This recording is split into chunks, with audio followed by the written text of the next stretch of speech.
Friends, welcome to my kitchen. நம்ம இன்னைக்கு ஈஸியாக ஒரு ஹெல்த்தியான ரெசிபி பண்ணலாம் வாங்க.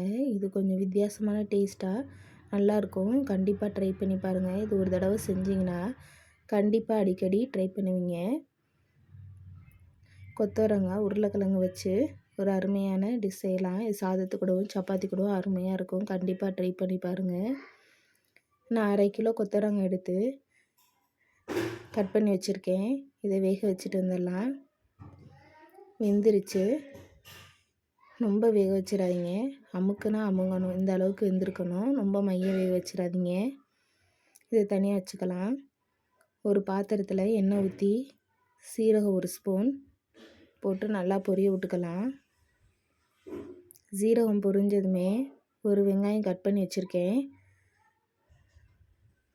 அதையும் நல்லா போட்டு வதக்கிக்கலாம். வெங்காயத்தை நல்லா வதக்கிக்கலாம். வெங்காயம் நல்லா வதங்கினப்போ 1 ஸ்பூன் இஞ்சி பூண்டு பேஸ்ட்டு போட்டு இஞ்சி பூண்டு பச்சை வாசனை போகிற அளவுக்கு நல்லா வதக்கிக்கலாம். ஒரு தக்காளி அது கூட சேர்த்துக்கலாம். சேர்த்துட்டு நல்லா வதக்கிக்கலாம்.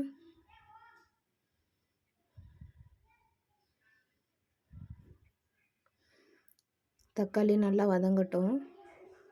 தக்காளி நல்லா வதங்கினப்புறம் உங்களுக்கு தேவைக்கேற்ப மிளகாய்த்தூள் சேர்த்துக்கோங்க.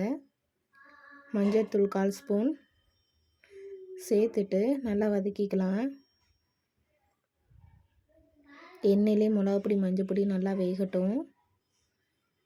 2 உருளைக்கிழங்கு மீடியம் சைஸாக கட் பண்ணி வச்சுருக்கேன். ரொம்ப சின்னது இல்லாமல் ரொம்ப பெருசு இல்லாமல் இந்த அளவுக்கு கட் பண்ணிக்கோங்க.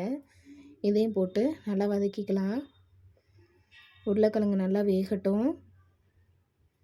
இடையில நல்லா கிண்டி விட்டுக்கோங்க. கொத்தவரங்காயும் சேர்த்துட்டு நல்லா வதக்கிக்கலாம்.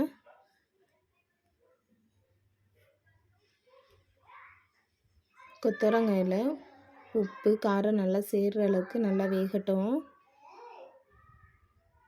நல்லா கிளறி விட்டுக்கோங்க. நல்லா கிளறி மூடி போட்டு 5 நிமிஷம் மீடியம் ஹீட்டில் விடுங்க.